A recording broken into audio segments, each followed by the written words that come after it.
Vamos então já falar, né, do caso lá do Rony, sobre ter ido lá pro Chile, e também lá depois acho que desceu em Santiago, depois foi pro deserto do Atacama, né? Pegamos o carro, 2 horas de Calama para São Pedro do Atacama, pegamos o carro, já era por volta de 11 horas da noite, 11h30, e aí já com o BO da polícia, tudo, fomos para São Pedro do Atacama. Deixei as coisas no hotel, o professor já me ligou, olha, já estamos indo aqui para 2 da manhã, a gente vai para um ponto de observação. Esse ponto de observação era próximo do Observatório ALMA, que é o maior observatório astronômico do mundo, né? São dezenas de antenas gigantes no deserto, numa altitude de 5.500 metros, falta ar ali, né, para você. E segundo ele, a área onde tem os observatórios é uma área que tem bastante aparição desses fenômenos, né? E não existe só o ALMA, né? Tem observatórios da Universidade de Tóquio, tem vários observatórios naquela região ali do próprio Chile. Uhum. E o ALMA é um observatório multinacional, né? Ele é um observatório de várias nações europeias, americanas, do próprio América do Sul, do Chile. E fomos para aquela região, pegava uma estrada de terra e você ia embora, subindo. Você não pode entrar no observatório, mas você pode ficar nas redondezas, né, do observatório, do lado de fora, é uma área, né, bem isolada, né? Então, uma área muito legal ali que a gente ficou num ponto alto. E deu meia hora, já era 3 da manhã, 2h40 por aí começaram a pipocar luzes douradas, laranja para dourada nos morros que eram vulcões. A gente estava cercado de vulcões e de lagos salinos ali, altamente salinos, e começaram a pipocar muitas luzes. Eu cheguei a contar mais de 25, 30 luzes aparecendo nesses montanhas, nesses vulcões ao mesmo tempo ali. Elas apagavam, mudavam a intensidade, se deslocavam bem pouco e voltavam para o lugar original. Então, algo bem estranho. Eu comecei a ficar animado. Está começando aqui um negócio, um fenômeno aqui. E eu subi em cima da caçamba da picape, né, e fiquei observando dali.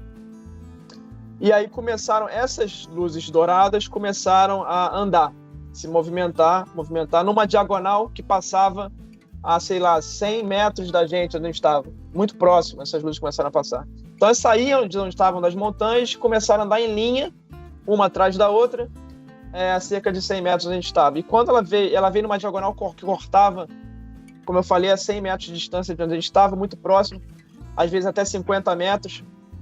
E essas luzes douradas, a gente começou a chegar perto e viu que eram humanoides. Eram seres que tinham cabeça, a cabeça era até mais iluminada, tinha um torso, um tronco muito, muito iluminado, e braços e pernas. Não tinham pés, não tinham mãos, e eles flutuavam a cerca de 1 metro, 1,5 metro do chão. Mais ou menos dessa distância do chão que eles estavam. E andando assim de perfil pra gente, ignorando a gente ali, não em nenhum momento se aproximaram ou tentaram olhar pra gente. E passou mais de 50 desses, 40, em câmera lenta, muito, muito lentamente, desfilando ali na nossa frente, um atrás do outro, como se estivessem fazendo um trabalho ali, de uma procissão mesmo, um atrás do outro, uma atividade que eu não sabia o que era. E eu perguntei para o professor, isso é normal aqui? Ele falou, olha, isso acontece aqui a todo momento. Era um gigante, 5 metros, 6 metros de altura, muito grande. Nossa! E eu perguntei, é normal, as pessoas vêm nas casas delas, as pessoas que moram aqui há muito tempo, veem esses gigantes de luz a todo tempo. E aí, impressionado com aquilo, e elas iam em direção a uma luz que estava numa montanha também, elas distanciavam, iam em direção, todas elas iam na direção dessa montanha, desse vulcão, e era uma luz muito forte, com outra menor, que emitia radiação na gente, emitia uma luz muito forte na gente. E eu comecei a sentir uma quentura muito grande. E eu perguntei para as pessoas, vocês estão sentindo alguma coisa? E aí as pessoas falaram, olha, era o professor e mais 5, e mais eu. E ele falava assim, olha, sim, estou sentindo uma quentura, uma dor de cabeça, uma tontura. E a gente não sabia se a tontura por causa da altitude, podia ser também, mas a quentura era algo muito, muito marcante, porque no deserto à noite faz menos 10 graus, menos 20 graus, dependendo da época. Então, assim, é muito frio no deserto. E tava aquele calor na gente. Eu fiz um teste, eu fui atrás, desci da caçamba da picape, eu fui para trás do veículo, me protegi atrás do veículo, e eu não sentia nada, eu senti frio. Então, tava claro para mim que aquilo era uma radiação que estava sendo emitida por aquela luz, na nossa direção, como se fosse, por exemplo, sai embora daqui, espantando a gente dali. Porque além da quentura tinha esses efeitos que eu não sabia se era altitude, se era a radiação, mas eram efeitos muito fortes. E eu falei, pessoal, olha, tá meio perigoso aqui, se isso aqui for uma radiação, a gente vai ter problema e tal, é melhor a gente ir para outro lugar. E aí, quando a gente estava falando isso, já era por volta de 3 e pouca da manhã, 3h20, 3h30 da manhã, veio uma luz branca, muito, muito intensa, e você conseguiu olhar para ela e estava vindo na nossa direção. E aquela luz que era pequena começou a ficar grande, enorme. Quando a gente viu, estava, sei lá, 30 metros, 20 metros, muito perto da gente. E tinha uns 5 metros de diâmetro. Era gigante essa luz, era só luz. A gente não via nada ali, era só luz. Uma luz branca. E não tinha o que fazer. Então, assim, não tinha como pegar o carro e fugir, não tinha como sair correndo, porque ela estava vindo rápido. E eu falei para eles, olha, a única coisa que dá para fazer aqui, no meu portunhol horrível, né, que eu não falo espanhol, eu falo só um portunhol bem enrolado. Eu falei para eles, olha, o que dá para fazer aqui é a gente rezar e pedir para que seja, só se aproxime se for algo bom. Era a única coisa que veio na minha cabeça que dava pra gente fazer naquele momento. Porque não dava pra sair dali de carro, ligar o carro, sair, porque eu estava fora do carro, até entrar no carro já tinha chegado. Isso se o carro ligasse, né?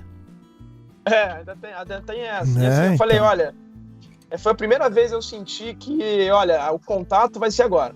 Foi a primeira vez que eu tive porque estava muito perto de mim. Caramba, tava vindo na direção. Esses seres, como eu falei, a gente não teve medo porque eram bonitos, eram de luz, estavam a cerca de 50 metros e estavam ignorando a gente, né? Eles estavam andando na atividade deles, ignorando que a gente estava ali, não olharam em nenhum momento na nossa direção, nem vieram. Essa luz veio. Eu falei, olha, o contato aqui chegou, não sei, agora é só esperar para ver o que vai acontecer. Aí fiquei pedindo para que fosse algo bom, para as pessoas também. Tinha 2 meninas em pranto, já chorando, já quase tendo um infarto. 2 estudantes. O professor tentando acalmar elas e o troço vindo. E aí o troço parou na nossa frente, a cerca de 15 metros, e desviou. E foi para a esquerda e foi em direção às montanhas, voltou para as montanhas, só que do outro lado. Então isso foi bem impressionante. Aí eu já estava em choque ali nesse momento. E logo depois, 5 minutos depois, passou esse anjo, a gente chama de anjo, né? Eu apelidei de anjo, mas a gente não sabia o que era aquilo. Ou uma fada, um anjo. Que era um ser claramente que tinha um corpo humanoide e tinha uma asa, como se fosse uma asa de borboleta ali, um contorno bem neon azul, que era o que mais chamava atenção, era essa asa azul, né? Ele era maior que os outros, não? Tubo de neon, como se fossem esses letreiros que tem em Tóquio, sim, né, em Hong Kong, você vê aqueles letreiros brilhantes neon, era igual, mas era uma forma de asa, e esse ser passou muito mais perto que os dourados. Esse ser passou a cerca de 20 metros, por aí a gente via perfeitamente. Todo o corpo dele era branco e vinha ficando dourado para vermelho, os membros vermelhos. E é uma coisa que você não consegue descrever o que é aquilo. Eu não consigo até hoje. Para mim era um ser, eu descrevo como ser, mas era tão diferente, era tão doido, porque eu não consigo falar para você de fato o que era aquilo que a gente estava vendo. Tem uma imagem que ficou no meu Instagram, que foi o Jorge Ezo do canal OMG que fez. Uma imagem muito próxima do que a gente viu.